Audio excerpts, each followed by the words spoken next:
Hello friends, parasol GS पे आपका स्वागत है। मित्रों, एग्रीकल्चर बहुत महत्वपूर्ण विषय है आपके बीपीएससी की मुख्य परीक्षा के लिए और खास तौर पे ये आपसे निबंध का भी बहुत इंपॉर्टेंट विषय है। इसमें निबंध भी आ सकता है, इसमें कई तरह के क्वेश्चन बन सकते हैं। 8 मार्क्स के प्रश्न में 7 मार्क्स के प्रश्न में आपसे पूछा जा सकता है किसी एक एंगल को, जैसे कि बिहार में एग्रीकल्चर में यंत्रीकरण की सहायता के लिए कौन सी स्कीम काम कर रही है और आपकी सलाह में क्या क्या होना चाहिए। ये भी आपका प्रश्न आ सकता है कि क्या चुनौतियां हैं। इवन किसी विषय को भी टारगेट किया जा सकता है, जैसे कि आपके किसान उत्पादक संगठन है, एफपीओ है, तो उसके संदर्भ में पूछा जा सकता है कौन सी स्कीम काम कर रही है और ये किस तरीके से वैल्यू एडिशन को बढ़ा सकता है, किसानों की आमदनी को बढ़ा सकता है। तो इस तरह के कॉम्प्रहेंसिव सारे विषय पे बात करते हैं कि बजट में क्या एलोकेशन है, इसके बाद इसकी समस्याएं क्या है, इसके सॉल्यूशन के लिए बिहार में कौन सी स्कीम चल रही है और सेंट्रल गवर्नमेंट ने क्या इसको असिस्ट किया है। तो मित्रों, आइए शुरुआत करते हैं इसकी। बिहार कृषि बजट और नई घोषणाएं क्या है। तो देखिए, सबसे पहले तो याद रखिए जो केंद्रीय कृषि मंत्रालय का बजट था 1,37,757 करोड़ रुपए का था, लेकिन ये पिछली बार से देखा जाए तो 2.5% ये कम है। ये आप मेंशन कर सकते हैं कॉम्प्रहेंसिव वे में देने के लिए। इसके बाद देखिए मित्रों, सेकंड पॉइंट ये है कि सेंट्रल गवर्नमेंट ने बिहार को इंफ्रास्ट्रक्चर और कृषि प्रोजेक्ट को बिल्डअप करने के लिए 60,000 करोड़ रुपए दिए हैं। ये काफी ज्यादा इंपॉर्टेंट आंकड़ा है, ये आपने रट लेना है। पहला पॉइंट ये है मेरे अकॉर्डिंग कि आपको ये बजट से रिलेटेड कि आपके बजट 2024-25 के लिए आपको ये लिख लेना है कि भाई बिहार में सेंट्रल गवर्नमेंट ने 60,000 करोड़ रुपए दिए हैं। बाकी आगे जब आप उसके सॉल्यूशन देंगे तब आप उसमें मखाना बोर्ड या बाकी जो आपकी बड़ी घोषणाएं हुई हैं वो आप यहाँ पे देंगे। तो बाकी मैंने आपको चैनल पे भी शेयर किया था 5 to 6 मोस्ट इंपॉर्टेंट जो बजट एलोकेशन है यूनियन बजट के, वो आपको 5 to 6 पॉइंट्स का मैंने एक दे रखा है हमारे टेलीग्राम चैनल पे, डिस्क्रिप्शन में लिंक है। आप एक बार जाके जरूर देखिएगा कि मतलब यूनियन बजट में क्या क्या चीज़ें दी गई हैं बिहार के संदर्भ में। अब देखिए नई घोषणाएं योजनाएं क्या है। तो देखिए, पहला तो मखाना बोर्ड हो गया। किसानों को बढ़ावा देने के लिए मखाना बोर्ड, मतलब जो आपकी इसकी मखाना प्रोसेसिंग यूनिट है, इसको बिल्डअप किया जा रहा है। किस लिए? क्योंकि ये प्रोडक्शन को बढ़ाएगा, प्रोसेसिंग को बढ़ाएगा, वैल्यू एडिशन को बढ़ाएगा और मार्केटिंग ऑफ मखाना जो है वो बढ़ेगी। तो मित्रों, कभी भी आप किसी प्रश्न का उत्तर लिखते हैं आपको याद रखना है ये जो आपके कीवर्ड होते हैं कि भैया उत्पादन करना है, इसका प्रसंस्करण करना है और वैल्यू एडिशन को बढ़ाना है। ठीक है, ये की टर्म्स आप जरूर इस्तेमाल किया करिए। सीधे सीधे आप लिख देंगे मखाने के उत्पादन को बढ़ाने के लिए सरकार काम कर रही है तो मजा नहीं आएगा। आप लिखेंगे कि भाई मखाने के उत्पादन को, प्रसंस्करण को, वैल्यू एडिशन को बढ़ाने के लिए, इसके विपणन को बिल्डअप करने के लिए सरकार मखाना प्रोसेसिंग यूनिट स्टैब्लिश कर रही है, जहां बना रही है। ये इस तरह का जब आप लिखेंगे तो आपके शब्दों में भी कीवर्ड्स होने चाहिए। की टर्म्स का बहुत बड़ा महत्व है, थोड़ा आप यहाँ पे ध्यान देंगे। आगे देखिए, 100 नए आपके जो है फार्मर प्रोडक्शन जो आपके ऑर्गेनाइजेशन होते हैं, एफपीओज होते हैं, इनको किसानों को सीधी भागीदारी सुनिश्चित करने के लिए प्राइमरी एग्रीकल्चर क्रेडिट सोसाइटीज बनाई जा रही हैं, जिनसे किसान सीधा लाभ ले सकते हैं। बहुत सारे ऐसे प्रोडक्ट्स हैं जिसपे मतलब कि सारे किसान मिलके प्रोडक्शन को काफ़ी बिल्डअप कर सकते हैं और इसमें काफ़ी बड़े स्तर पे सब्सिडियाँ भी दी जा रही हैं। तो ये आप एफपीओ के बारे में जरूर देंगे। और अभी हाल ही में 10,000 में एफपीओ के निर्माण को भी साक्षी बना था बिहार, तो ये वाला पॉइंट भी आप लिख सकते हैं। बाकी प्राइमरी एग्रीकल्चर क्रेडिट सोसाइटी ये की टर्म है, ये आपको इस्तेमाल करना है एफपीओ के साथ। बस इस तरीके से अगर आप बहुत सिंपल वे में पढ़ेंगे ना, कि जैसे आपने जब भी पॉइंट देना है एफपीओ, याद रखिए प्राइमरी एग्रीकल्चर क्रेडिट सोसाइटी ये उसका की टर्म है, ये आपको इस्तेमाल करना है कि इसके थ्रू सीधा लाभ मिलेगा फार्मर्स को। कृषि उपकरण है तो देखिए, आपको पता है आज की डेट में हैरो, रूटावेटर, कल्टीवेटर, बहुत सारे मल्चर वगैरह, बहुत सारे न्यू एग्रीकल्चर इंस्ट्रूमेंट आ चुके हैं जो थोड़े बड़े जोत पे ही हो सकते हैं। तो कहीं ना कहीं किसानों की जो 5 एकड़ से कम जमीन होती है, 2.5 एकड़ से कम जमीन है, तो वहां पर इन सारे इंस्ट्रूमेंट को खरीदना भी मुश्किल है, क्योंकि 1.5 से 2 लाख रुपए तक के मतलब इंस्ट्रूमेंट होते हैं। तो इसमें भी जो आपकी सरकार है काफ़ी सपोर्ट कर रही है, जैसे कि ट्रैक्टर्स पे सब्सिडी दी जा रही है, 40% 50% तक सब्सिडी दी जा रही है। तो 10 लाख तक की सब्सिडी में छोटे किसानों को आधुनिक उपकरण मिलेंगे।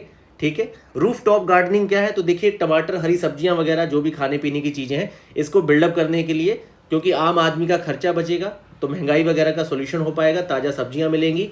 कुल मिला के आप इसे एक उदाहरण के तौर पे भी लिख सकते हैं कि पटना के रमेश अब टमाटर और हरी सब्जियां छत पे उगाते हैं, अब उनका खर्चा भी बच रहा है और ताज़ी सब्जियां भी उनको मिल रही हैं। आप इस तरह का कुछ अपना भी एक उदाहरण बना सकते हैं उस डेटा को वहां पर पेस्ट करने के लिए। ये भी अच्छा साउंड फील होता है। और निबंध में भी आप इस तरह के मतलब काल्पनिक चरित्र उठा सकते हैं, जैसे कि गया का रमेश, तो इस तरह से आप वो अपनी बात को कह सकते हैं, पूरी तरह से स्टोरी नरेशन भी कर सकते हैं। समर क्रॉप सब्सिडी है, 80% तक की सब्सिडी मूंग पे, सूरजमुखी हो गया आपका। इसके अलावा आपका जैसे कि ग्राउंड नट हो गए और कई सारी और भी आपकी जो फसलें हैं, मक्का वगैरह, इन सब पे आपका जो है 80% सब्सिडी दी जाएगी ताकि समर क्रॉप को बिल्डअप किया जा सके।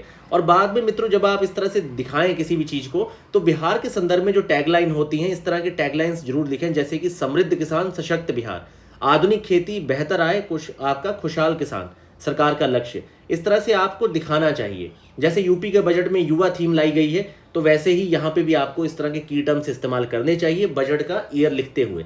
तो ये काफ़ी मतलब साउंड फील होता है और ये आपको काफ़ी अच्छे मार्क्स दिलवाएगा। आगे आइए देखते हैं कि मेन कौन सी ऐसी स्कीम्स हैं जो काम कर रही हैं। तो देखिए, बिहार राज्य फसल सहायता योजना, याद रखिए बिहार राज्य फसल सहायता योजना। जैसे कि धान की फसल वगैरह बाढ़ में बर्बाद हो जाए तो इसमें मुआवजा दिया जाता है, एक तरह से आर्थिक संकट से परिवारों को बचाने के लिए। जल जीवन हरियाली अभियान है, तो जल बचाएं फसल बढ़ाएं, ये इसका टैगलाइन याद रखिए, ठीक है, जल बचाएं फसल बढ़ाएं। जल जीवन हरियाली अभियान है, तो जैसे गया के किसान तालाब खुदवा रहे हैं, तो जैसे गया का क्षेत्र आपको पता ही है कि ये आपका जो क्षेत्र है यहाँ पर वाटर लेवल काफ़ी नीचे है, पानी की समस्या है और बारिश भी कम रहती है, तो इसलिए आप देखिए गया जिले के किसान तालाब खुदवा रहे हैं, वर्षा जल संग्रह कर रहे हैं। अब उनकी सिंचाई की समस्या खत्म हो गई है, साल भर खेती के लिए उनके पास पानी रहता है। तो आप इस तरह का एक एग्जाम्पल भी दे सकते हैं गया क्षेत्र का, जहाँ आप सिंपल यहाँ पे सिंपल लिख सकते हैं कि जल जीवन हरियाली अभियान के तहत जो सूखा क्षेत्र है जैसे कि गया, वहाँ पे मतलब नए तालाब खोदे जा रहे हैं। इतनी लाइन लिखना भी सफिशिएंट रहेगा। मुख्यमंत्री किसान योजना है, सीधी आर्थिक सहायता दी जाएगी इसमें, 10,000 रुपये तक की सहायता से बेहतर बीज और उर्वरक खरीदने के लिए ये मतलब कि आपका जो है मुख्यमंत्री किसान योजना जो है सीधी आर्थिक सहायता दे रहा है छोटे किसानों को। कृषि यंत्रीकरण योजना है आपकी, आधुनिक खेती वगैरह कम लागत करने के लिए, तो कृषि यंत्रीकरण पे 50% तक की सब्सिडी दी जा रही है।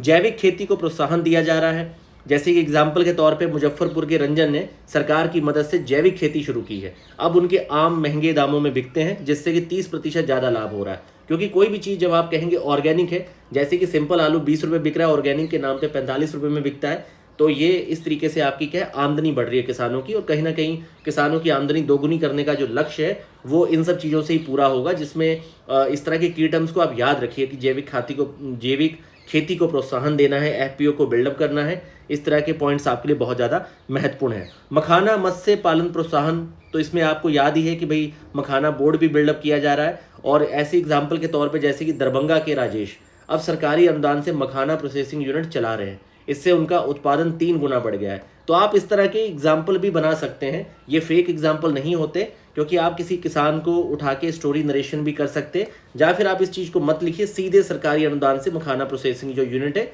ये लग रही है, आप इस पॉइंट को याद रखिए। तो मैंने आपको बताया था मित्रों कि खास तौर पे जब आप मखाना को लिखने जाएं, आपको मखाना प्रोसेसिंग यूनिट याद होनी चाहिए, वैल्यू एडिशन जैसे की टर्म्स याद होने चाहिए, जो आपको अपने प्रश्न में लिखने चाहिए, क्योंकि ये टर्मिनल जो आपकी टर्म्स हैं ये आपको बहुत अच्छे मार्क्स दिलवाती है। मृदा स्वास्थ्य कार्ड योजना हो गया अगला नाम, ठीक है, तो आप याद रखिए मृदा स्वास्थ्य कार्ड योजना है, मखाना मत्स्य पालन प्रोत्साहन योजना है, जैविक खेती प्रोत्साहन योजना है, कृषि यंत्रीकरण है, मुख्यमंत्री किसान योजना है, और जल जीवन हरियाली अभियान है, और बिहार राज्य फसल सहायता योजना है। ये हिंदी और इंग्लिश दोनों ही में मैं आपको टेलीग्राम चैनल पे प्रोवाइड कर दूंगा पीडीएफ। आप अभी ध्यान दीजिए इन सारे पॉइंट्स पे। हमने बात की थी यहाँ पर कि बजट में कौन सी ऐसी नई चीज़ें लाई गई हैं, तो आपने ये पॉइंट्स याद रखने हैं। इसके अलावा हमने यहाँ पर कुछ जो आपकी सोशल स्कीम है लगभग 7, इसको याद रखिए। समृद्ध किसान सशक्त बिहार, ये टैगलाइन आपने याद रखनी है। बिहार में कृषि क्रांति के लिए आपने ये पॉइंट लिखना ही लिखना है कि समृद्ध किसान सशक्त बिहार, किसानों को सशक्त बनाना, बिहार को आगे बढ़ाना। ये टैगलाइंस बहुत अच्छी होती हैं, आप कंक्लूजन में दे सकते हैं, किसी चीज़ में भी लिखिए, निबंध में तो जरूर आप इसका इस्तेमाल करिए बहुत अच्छे से। बिहार में किसानों की मुख्य समस्याएं क्या है? सबसे बड़ी समस्या तो यहाँ पर जो आती है, जलवायु परिवर्तन के चलते सूखा है आपका, और किसी किसी क्षेत्र में बहुत ज़्यादा बाढ़ है, जैसे कि कोसी का कहर वाला क्षेत्र आप सबको पता है। तो यहाँ पे देखिए असामान्य वर्षा होगी, और सूखा भी जो है हजारों किसानों को फसलों को बर्बाद कर रहा है। तो बाढ़ और सूखा से कृषि उत्पादन में काफ़ी गिरावट भी रहती है, तो ये एक बड़ी समस्या है। भूमि का खंडित स्वामित्व है, 5 एकड़ से कम जमीन वाले किसान बहुत ज़्यादा है, 85% से अधिक किसान हैं जिनके पास 5 एकड़ से कम जमीन है। अब आधुनिक मशीनें जैसे कि रूटावेटर, मल्चर, या फिर बहुत जो एडवांस मशीनें आपकी आ गई हैं, उन सबको परचेज करने की क्षमता एक 5 एकड़ के किसान में नहीं है, क्योंकि लागतें बहुत है, परिवार बड़े हैं, खर्चे ज़्यादा हैं। मृदा क्षरण और आपकी उर्वरता की कमी, तो 3.2 लाख हेक्टेयर, ये याद रखिए, भूमि लवणता के कारण बंजर हो गई है। ये आंकड़ा आपको याद रखना है, देना है, ठीक है मित्रों। इसके अलावा देखिए जैविक खेती कम है, क्योंकि भाई जैविक खेती की कॉस्ट बहुत ज़्यादा है। जैविक खेती के अकॉर्डिंग सबसे पहले तो आपको अपना जो लैंड है जहाँ पे जैविक खेती आप करेंगे 2 से 3 साल उसे बिल्डअप करना होता है, क्योंकि आप इतना ज़्यादा पेस्टिसाइड उसमें इस्तेमाल कर चुके होते हैं, फर्टिलाइजर इतना इस्तेमाल कर चुके होते हैं कि शुरुआत में 1 से 1.5 साल 2 साल आपको फसल बहुत अच्छी नहीं मिलती। आप लोग सीधा उसमें बागवानी वगैरह करें, अमरूद वगैरह की खेती तो हो जाएगी, लेकिन आपको उसी फसल को जैविक तरीके से तैयार करना हो तो आसपास का एनवायरनमेंट ऐसा होता है, इस तरह के पूरे कीट पतंगे होते हैं कि भैया वो आपकी पूरी खेती अच्छे से नहीं होने देंगे। तो इसीलिए ये सारी भी आपकी बहुत बड़ी समस्या है। कम मुनाफा है, किसानों की रुचि भी इसलिए इसमें घट रही है। बाजार और मूल्य निर्धारण की समस्या बहुत ज़्यादा है। जैसे मान लीजिए किसी भी क्षेत्र में आप नई फसल बो देंगे तो उससे नुकसान हो जाएगा। अभी हाल ही में उत्तराखंड में जहाँ पे आलू की जगह धान की खेती होती थी, अब मक्का वगैरह जैसी खेती प्रमोट कर रहे हैं, लेकिन वहाँ पर उससे लेके वहाँ पे प्लांट्स या यूनिट्स नहीं है। तो भैया विपणन कैसे होगा? तो विपणन की समस्या भी किसानों के सामने बहुत बड़ी है। जैसे मखाना को बिल्डअप किया जा रहा है, लेकिन उसकी वैल्यू एडिशन चैन को कितना बिल्डअप किया जा पाएगा, कितना सही दाम उनको मिल पाएगा, ये आगे की चुनौतियां रहेंगी। बाकी समाधान क्या हो सकता है? तो भैया सिंचाई सुधार करना है, सही तरीके से आप जो पानी है उसको यूटिलाइज करवाइए। ठीक है, जैविक खेती के लिए सब्सिडी देनी पड़ेगी तगड़े स्तर पे, क्योंकि किसान अपनी जेब से बहुत पैसा नहीं लगा सकता।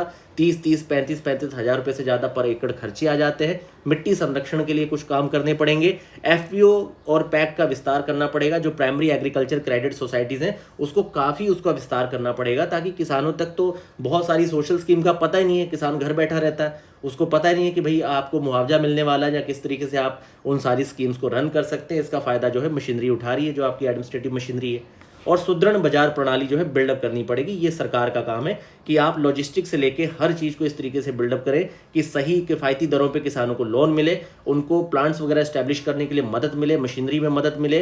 खास तौर पे नई जो तकनीकें हैं आपकी सोलर वगैरह जो हैं, आपके पंप वगैरह, वो सब बिल्डअप किया जाए। घर में लाइट जनरेट करने के लिए सोलर वगैरह पैनल्स लगवाए जाए। और ख़ास तौर पर जब कोई फसल तैयार हो जाए तो उससे पहले ही सही तरीके से जो है पूरा सुदृढ़ बाजार प्रणाली आपकी हो, जिससे कि उसका प्रोडक्ट बिक जाए। तो इस तरह से कॉम्प्रहेंसिव आप एक चार्ट भी बना सकते हैं, जिसमें आप दिखा सकते हैं किस तरीके से किसानों की मदद करके अल्टीमेटम जो यहाँ पे गोल है सशक्त बिहार का, वो प्राप्त किया जा सकता है। तो मित्रों, ये एंगल था आपका खेती पर। इसके संदर्भ में आपके जो कमेंट्स हों, रिमार्क्स हों, आप मैसेज में जरूर करिए। बाकी मेरी यहाँ पे कोशिश थी कि बहुत ज़्यादा समय ना लगाया जाए, आपको थोड़ा सा बजट से रिलेटेड डेटा दे दिया जाए, थोड़ा यहाँ पर जो सरकार की 6-7 स्कीम्स चल रही हैं वो आपको बता दी जाए, और 4 से 5 जो सबसे बड़ी मोटी समस्या है वो आपको बता दी जाए। क्योंकि अगर आपको इतना भी याद रहेगा तो आप 38 मार्क्स के प्रश्न में यहाँ पे कम से कम 20 से 22 नंबर उठा लेंगे। छोटे प्रश्न में आपको 4 से 4.5 नंबर मिल जाएंगे, और निबंध में आप लगभग मतलब कि अच्छा करेंगे। आप अगर मान लीजिए 100 नंबर का निबंध लिखते हैं तो लगभग आपके 60 से 65 नंबर आ सकते हैं। क्योंकि सबसे बड़ा इशू ना कंटेंट से ज़्यादा प्रेजेंटेशन भी हो जाती है। अब आप सारे पॉइंट्स को उठा के बेतरतीब तरीके से लिख दें और एक आप प्रॉपर ऑर्डर के साथ, स्टोरी नरेशन के साथ अच्छे से लिखें, तो इसका बहुत ज़्यादा प्रभाव पड़ता है एग्जामिनर पे। बाकी मित्रों, 71 बीपीएससी का आज हमारा पहला टेस्ट है, तो मेंस की आंसर राइटिंग को आज हमने स्टार्ट कर दिया है। आज पहला टेस्ट है, तो जिन भी विद्यार्थियों को एडमिशन लेने हो आप ले सकते हैं। बाकी यूपी पीसीएस में भी हमारा मेंस आंसर राइटिंग चल रहा है। धन्यवाद। पैरासोल जीएस को आप लोग जरूर सब्सक्राइब करें, टेलीग्राम चैनल को भी जरूर सब्सक्राइब करें, और खास तौर पे मित्रों आप अपने फ्रेंड्स के साथ इस चैनल को, इनिशिएटिव को शेयर कीजिए, क्योंकि आपके सहयोग की बहुत ज़्यादा आवश्यकता है।